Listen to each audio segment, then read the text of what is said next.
Os destaques da semana entre os julgamentos do plenário do Supremo Tribunal Federal. Você conferindo conosco aqui na TV Justiça. É o Plenárias que está começando.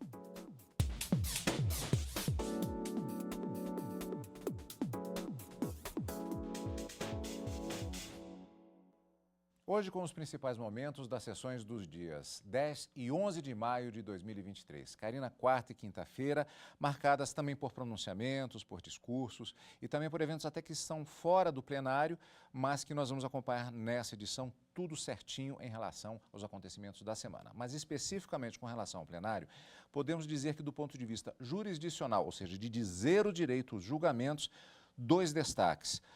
A finalização do caso Daniel Silveira, a questão do indulto presidencial e o início do julgamento de ação penal envolvendo o ex-senador Fernando Collor. Exatamente, Cadu. Na quarta-feira, os ministros encerraram, com a aprovação dos votos do ministro Gilmar Mendes e Luiz Fux, o julgamento de 4 ações que foram propostas aqui no Supremo Tribunal Federal e que questionavam o indulto, a concessão de perdão da pena que havia sido aplicada pelo Supremo Tribunal Federal ao ex-parlamentar deputado federal Daniel Silveira em 2022.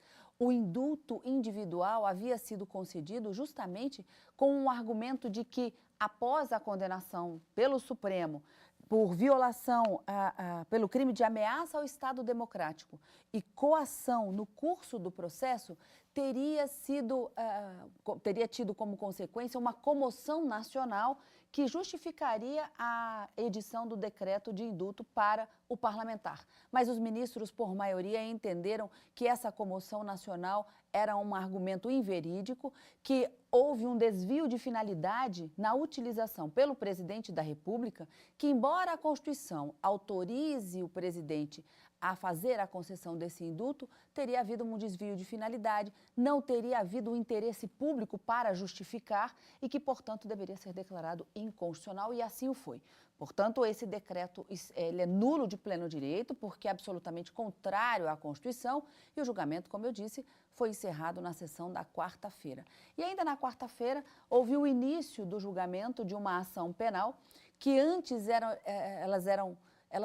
eram julgadas no plenário, aí depois houve uma mudança no regimento interno, o julgamento das ações penais passou a ser feito pelas turmas, e com a presidência do ministro Luiz Fux, essas ações penais voltaram a ser julgadas pelo plenário do Supremo Tribunal Federal. E essa semana, e dando início na quarta-feira e prosseguindo o julgamento na quinta, os ministros deram início ao julgamento de acusações feitas pelo Ministério Público ao ex-senador da República, Fernando Collor de Mello, que é acusado de pelo menos 3 crimes: corrupção passiva, lavagem de dinheiro e integração de organização criminosa. O julgamento ainda não acabou, Cadu. Sequer o voto do relator, ministro Edson Fachin, foi finalizado.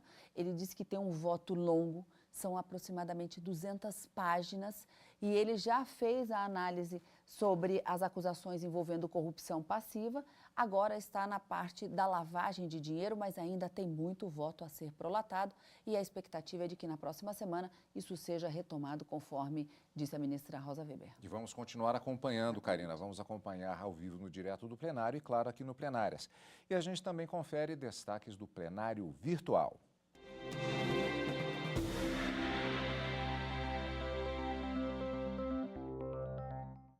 Os ministros do Supremo começaram a julgar a ação que questiona a Lei do Espírito Santo, que proíbe a construção de presídios em locais onde já hajam outras penitenciárias próximas. O processo está no plenário virtual sob relatoria do ministro Nunes Marques. E a reportagem é de Marta Ferreira. A lei é de iniciativa da Câmara Legislativa do Estado do Espírito Santo e foi editada em abril do ano 2000. A norma veda a edificação de presídios dentro de um raio de 20 quilômetros dos presídios já existentes. Também proíbe a ampliação dos edifícios prisionais que já tenham capacidade para 500 detentos em suas dependências. Em 2001, então, o governador do Estado do Espírito Santo entrou com ação no Supremo Tribunal Federal questionando a validade da lei. Argumenta vício formal, tendo em vista a iniciativa privativa do chefe do Executivo para propor projetos de lei voltados a disciplinar serviços públicos, conceito em que entende inseridas a edificação e a ampliação de presídios. Também aponta a violação dos direitos inerentes à propriedade, ante a limitação do uso de terreno pertencente ao Estado. E, por fim, alega afronta ao direito social à segurança. O processo está em julgamento no plenário virtual. O relator é o ministro Nunes Marques, que julgou o pedido improcedente. Ele ressaltou que, diferentemente do articulado pelo autor, a lei em discussão tem por norte a segurança tanto da população carcerária como dos habitantes do Estado do Espírito Santo, o que invalida o argumento de ofensa à Constituição. Nunes Marques afirmou ainda que a norma não veda de forma absoluta a construção de presídios ou a promoção de melhorias nesses estabelecimentos, apenas estabelece parâmetros. As obras de expansão do sistema prisional podem ser realizadas de outro modo, não se encontrando o poder público cerceado de todo em razão da lei impugnada. Já o ministro Alexandre de Moraes abriu divergência, entendendo que a lei incorre em inconstitucionalidade material na medida em que invade matéria reservada a órgãos administrativos, cuja organização e funcionamento é reservada à regulamentação por ato do chefe do Poder Executivo em contrariedade ao princípio da separação dos poderes. O legislador não pode legislar com um nível de detalhamento tal que esvazie o mérito reservado à atuação do administrador. O prazo para os outros ministros apresentarem o voto é dia 12 de maio. Lembrando que o plenário é reprisado durante toda a semana. Então, este prazo que se referiu a Marta, do dia 12 de maio, pode já ter sido superado no momento em que o telespectador esteja assistindo ao programa Plenárias durante as reprises. A atualização dos julgamentos você acompanha na TV Justiça e no site do Supremo Tribunal Federal, stf.jus.br.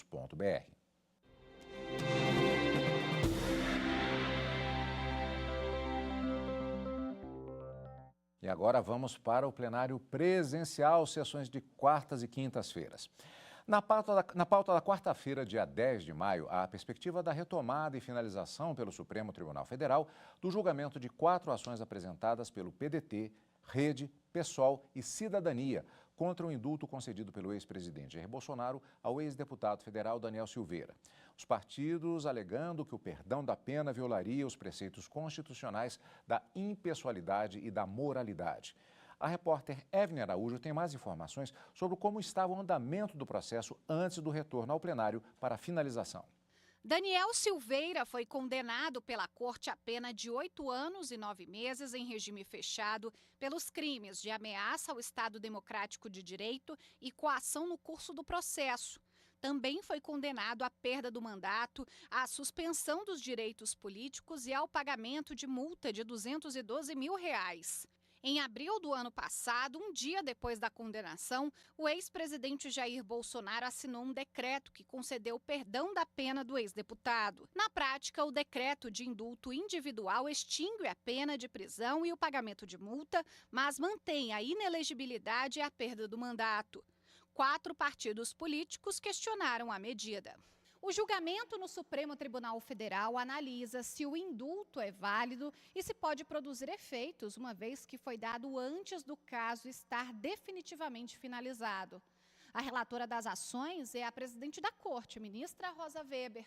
Ela votou pela anulação do decreto por considerar que o ex-presidente da República, Jair Bolsonaro, agiu com desvio de finalidade ao editar o decreto.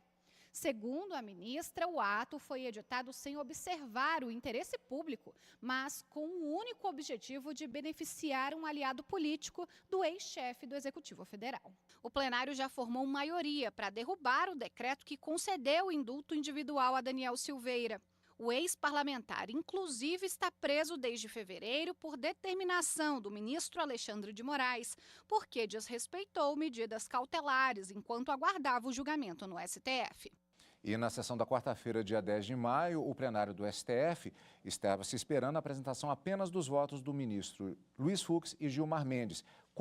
Confirmou-se, na verdade, inclusive, a maioria que, como dissemos na reportagem da Evne, foi formada anteriormente. Nesse sentido, o plenário, por maioria, repetimos, decidiu pela anulação do decreto que concedia indulto individual ao ex-deputado Daniel Silveira. Ele foi condenado, como vimos, a 8 anos e 9 meses pelos crimes de ameaça ao Estado Democrático de Direito e coação no curso do processo. O julgamento foi concluído exatamente com os votos faltantes dos ministros Luiz Fux e Gilmar Mendes, que seguiram o entendimento da relatora, a ministra Rosa Weber.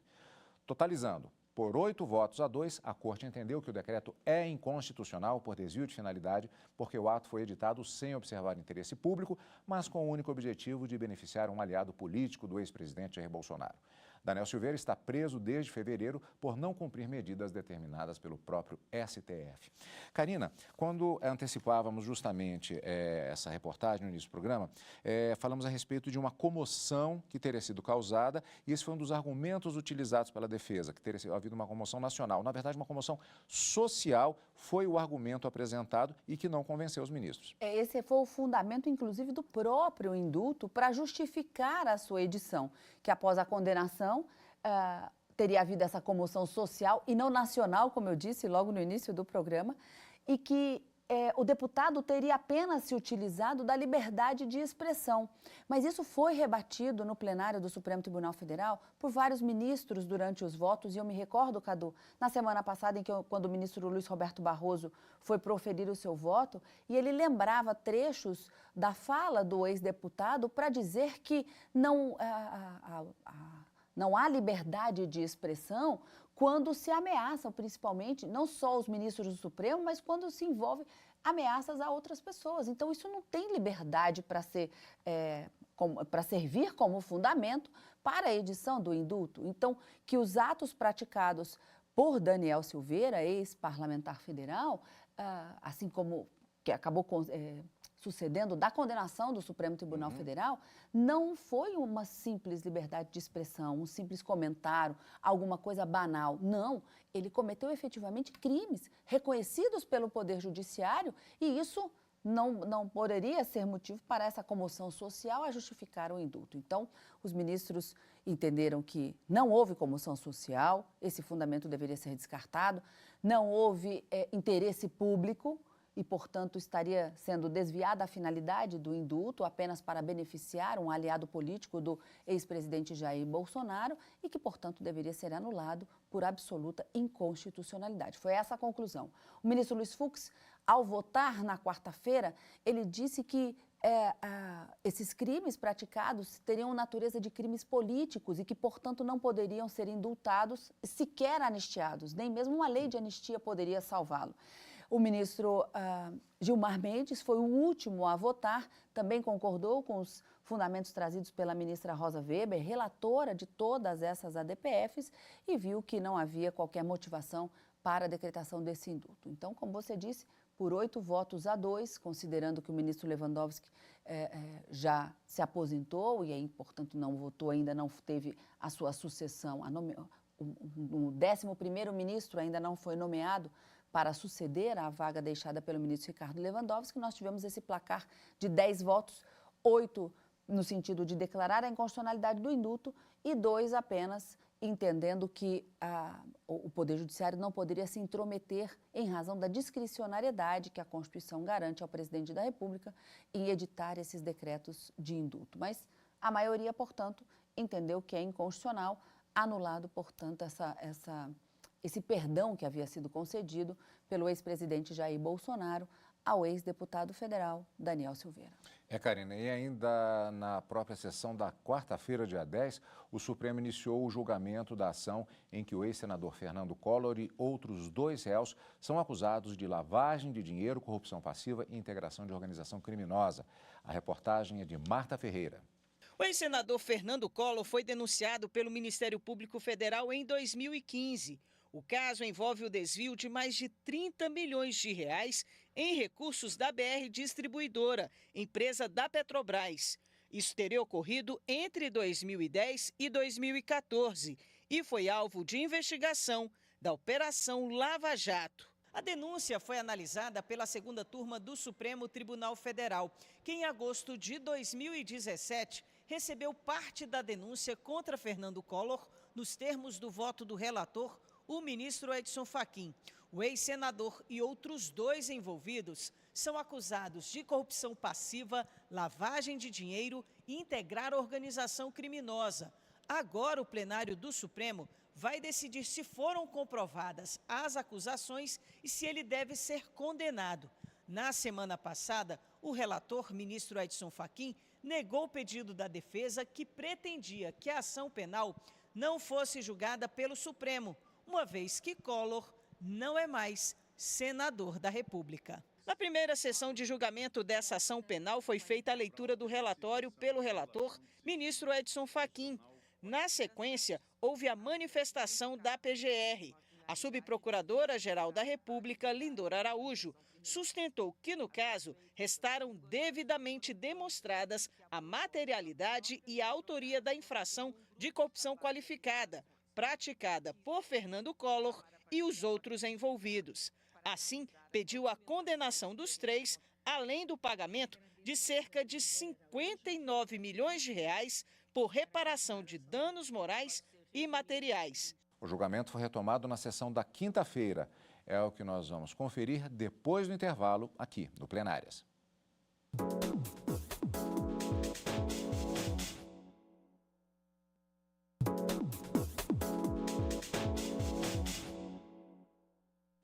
Estamos de volta. O plenário do Supremo Tribunal Federal retomou na sessão da quinta-feira, dia 11 de maio, o julgamento da ação penal em que o ex-senador Fernando Collor é acusado, junto com outros 2 réus, de corrupção na BR Distribuidora. Marta Ferreira. A ação trata de irregularidades na BR Distribuidora, subsidiária da Petrobras, objeto de investigação da Operação Lava Jato. Em 2015, o Ministério Público Federal apresentou a denúncia ao STF. De acordo com o MPF, entre 2010 e 2014, Fernando Collor, à época senador, tinha influência política na estatal e fez indicações estratégicas em diretorias da empresa. Assim, Collor teria recebido propina no valor de quase 30 milhões de reais em troca do direcionamento e do superfaturamento de contratos da BR Distribuidora. Fernando Collor e os outros 2 envolvidos viraram réus em agosto de 2017 por decisão da segunda turma do Supremo Tribunal Federal. Eles são acusados de corrupção passiva, lavagem de dinheiro e de integrar organização criminosa. Agora, o plenário do Supremo decide se foram comprovadas as acusações e se eles devem ser condenados. Em sustentação oral, a subprocuradora-geral da República defendeu a pena de prisão para os 3, além do pagamento de mais de 59 milhões de reais para reparação de danos materiais e morais. Na sessão dessa quinta-feira, houve as sustentações orais dos advogados de defesa dos réus. A minha convicção plena é de que efetivamente se trata aqui de uma ação penal que merece a mais absoluta improcedência, porque não houve nenhum esforço probatório por parte do Ministério Público. E não poderia haver mesmo, porque os fatos apontados não ocorreram da forma como é indicado na denúncia. Todos os fatos narrados não são consistentes, que os fatos não descrevem perfeitamente o cometimento de um crime, que, bem dizer até cá entre nós, é estranho que alguém que não seja o agente político responsável pelo ato seja processado por corrupção passiva por uma possível influência que teria tido na nomeação de diretores da empresa. Como condená-lo sem que tenha a prova cabal e inequívoca de que ele tinha ciência e consciência de que aqueles valores decorrentes de mútuo, na verdade, seriam oriundos de crime? Essa prova não existe nos autos. Não há absolutamente nenhuma testemunha que diga ou que faça jus à pejorativa menção, com todo respeito, que Amorim recebeu na denúncia de testa de ferro do senador Fernando Collor. Absolutamente inverídica essa afirmação, com todo respeito. O relator da ação penal é o ministro Edson Fachin. Como o voto tem 200 páginas, ele dividiu a leitura em blocos. Na primeira parte do julgamento, Fachin tratou da corrupção passiva e deu início à análise sobre as acusações do crime de lavagem de dinheiro. A maior parte dos depósitos realizados em espécie na conta do então senador foram adrede fracionados, o que caracteriza o dolo de ocultar a natureza ilícita dos recursos, a viabilizar em momentos subsequentes a utilização como se lícitos fossem. Na sequência, o julgamento foi suspenso e será retomado na próxima quarta-feira para a conclusão do voto do relator. E você vai acompanhar a continuação do julgamento no Direto do Plenário aqui na TV Justiça. Os ataques de 8 de janeiro completaram 4 meses na última segunda-feira. A data foi lembrada no início da sessão plenária da quarta-feira, dia 10. A repórter Viviane Novaes tem os detalhes. A presidente do STF, ministra Rosa Weber, disse que é importante relembrar o 8 de janeiro para que a data não se repita. No plenário, a ministra chamou este vídeo com imagens da destruição do prédio da Suprema Corte, o trabalho de recuperação, a campanha Democracia Inabalada. Um mês depois dos atos de vandalismo, a corte estava restaurada. O vídeo também mostrou o abraço dos funcionários em volta do prédio, o Museu do STF, agora repaginado. O espaço expõe fotos dos atos de 8 de janeiro ao lado do acervo histórico.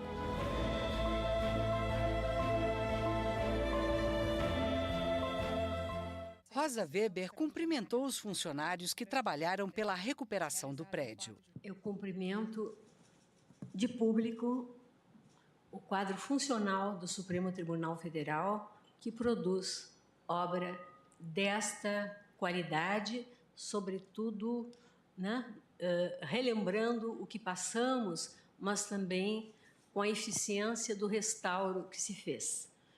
E o Museu do Supremo Tribunal Federal também está, como eu disse, repaginado, graças ao trabalho do nosso competentíssimo corpo funcional. O ministro Gilmar Mendes lembrou que o tribunal foi premiado pelo vídeo em Portugal. Isso teve uma repercussão internacional e isso é de se registrar. Eu cumprimento mais uma vez Vossa Excelência também por isso. José Eduardo Alckmin falou em nome dos advogados que atuam no STF. Aqui sempre foi um templo do direito e da democracia. E para os advogados, então, um tempo de admiração dos eminentes juízes que por aqui passaram e passam, e estão aqui hoje. De modo que vê-se uma coisa inadmissível, a desinteligência, a brutalidade, a irracionalidade que se cometeu em relação ao Supremo Tribunal Federal. Queria deixar registrado em nome dos advogados a nossa solidariedade e a nossa admiração pela zelosa presidência de Vossa Excelência, que rapidamente pôs o tribunal a funcionar novamente. O ministro Luiz Fux destacou a mensagem do atentado à democracia. A democracia restou inabalada. Quero dizer a Vossa Excelência que essas reiterações são muito importantes. E eu relembro o professor Elie Wiesel, que recebeu o Prêmio Nobel da Paz, quando do seu discurso em relação a esse prêmio recebido, ele denominou aquela oração como o perigo da indiferença. E dizia ele, é preciso relembrar sempre os horrores do Holocausto, porque ele só ocorreu porque houve uma indiferença em relação àquilo que ocorreu. E a presidente do Supremo, ministra Rosa Weber, lançou na noite da quarta-feira a 17ª edição do Anuário da Justiça Brasil, que este ano tem como tema Justiça Inabalada, uma referência aos atos antidemocráticos de 8 de janeiro. A reportagem é de Carolina Chaves. O evento contou com a presença de ministros da Corte e de várias autoridades. Para a ministra Rosa Weber, o tema do anuário deste ano, Justiça Inabalada, uma referência aos ataques antidemocráticos de janeiro, permite uma reflexão sobre o sistema judiciário e o caminho que deseja seguir. A invasão das sedes dos 3 poderes da República e a destruição criminosa das instalações físicas do Supremo Tribunal Federal, sob motivação antidemocrática, são lembranças que tenho constantemente advertido, não podemos deixar cair no ouvido, como condição para que não mais se repitam e ainda para que não descuremos do cuidado que a democracia exige e o aperfeiçoamento das nossas instituições democráticas impõe. O abraço da ministra nas duas crianças indígenas representa o enlace da justiça do Brasil mais digno e mais nobre, diferenças à parte, que se uniu no 8 de janeiro para emergir das trevas que ameaçavam a própria civilização. O anuário traz um balanço das atividades da justiça brasileira e o funcionamento do judiciário. A publicação mostra a produtividade de cada ministro, a quantidade de processos distribuídos, julgados e em acervo. Em 2022, o judiciário brasileiro recebeu 29 milhões e 500 novos casos, 2,5 milhões a mais que em 2021. A edição de hoje do Plenárias fica por aqui. Lembrando que você acompanha o Plenárias também pelo canal da TV e Rádio Justiça no YouTube e pelo Spotify e pela Rádio Justiça. Karina, e como vimos, já tem encontro marcado na próxima semana. Na próxima semana, quarta e quinta-feira, no Direto do Plenário, a gente acompanha todas as decisões do plenário do Supremo Tribunal Federal. Mas neste final de semana, o nosso encontro é aqui no Plenárias. E lembrando que a sessão é transmitida ao vivo no nosso canal do YouTube e que o nosso @ é @Rádio e TV Justiça. Como sempre, obrigado pela sua companhia. E continue conosco na TV Justiça.